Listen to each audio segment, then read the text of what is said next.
Girls down and girls all around, and girls up on the catwalk, and them a come down and hear me.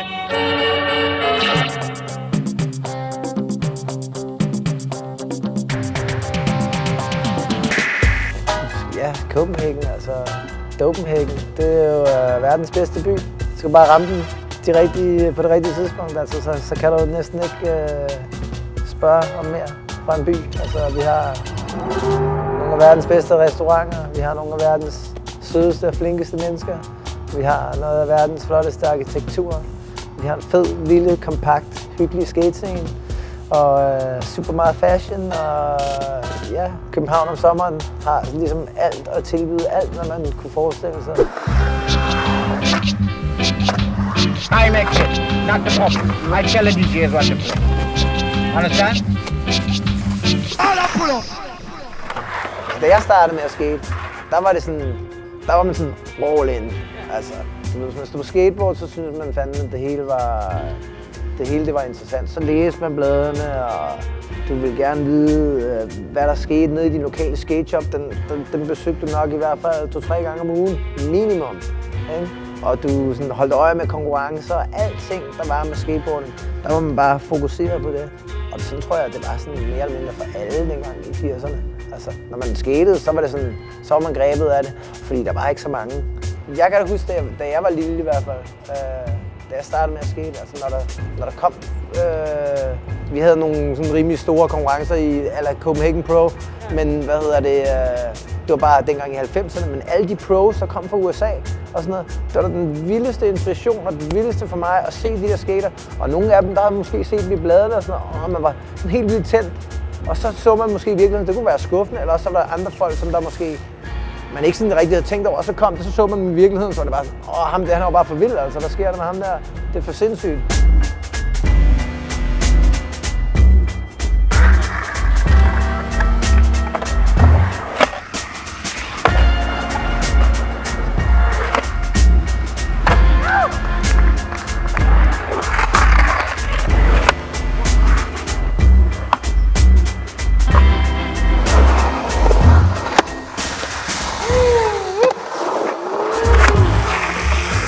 Det er jo også noget med ligesom at finde ud af, hvad man vil med sin skateboarding, og vi udvikler sig også jo alle sammen, og vi bliver ældre, og vi finder ud af, okay, men når man er en ung knægt på 15-16 år, eller er det måske et meget godt forum at ligesom vise sig selv i, og komme frem og sige, det her det er mig, jeg kan de her ting, og så måske ligesom senere hen, så finde ud af, hvad er det egentlig, man vil med skateboarding, og så har man måske fået nogle sponsorer, og på den måde er det et fint forum at komme ud og vise, hvad man kan i.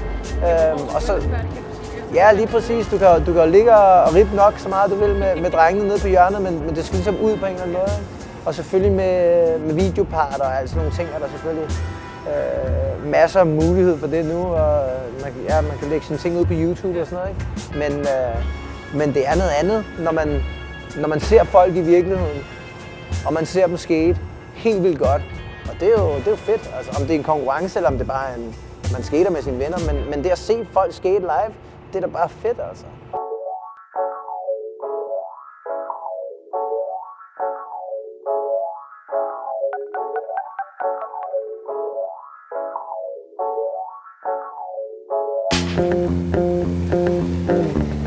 Jeg har altid været sådan under den holdning, at der er altid plads til mange forskellige slags skateboarding og mange forskellige niveauer af skateboarding. Når man snakker konkurrencer, eller man bare snakker om at skate.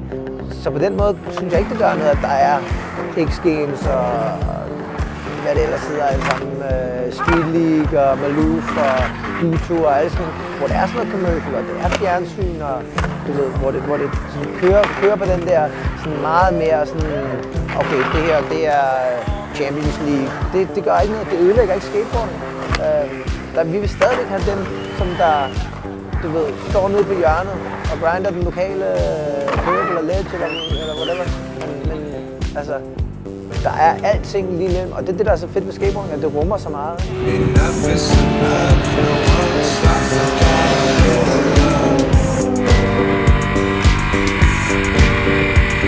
The way you walk, body too much to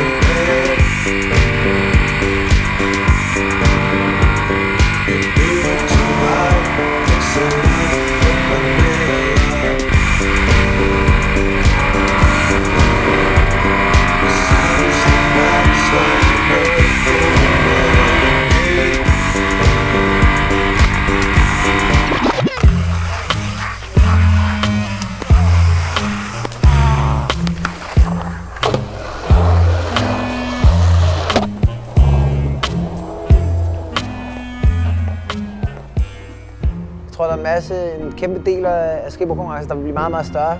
Så håber jeg da også, at den del af det, som der ligesom er ligesom Copenhagen Pro eller Tampa Pro, eller de sådan lidt mere oprigtige skateboardkonkurrencer, at de bliver bevaret, fordi de har en helt anden energi og en helt anden målgruppe end de store kommercielle konkurrencer.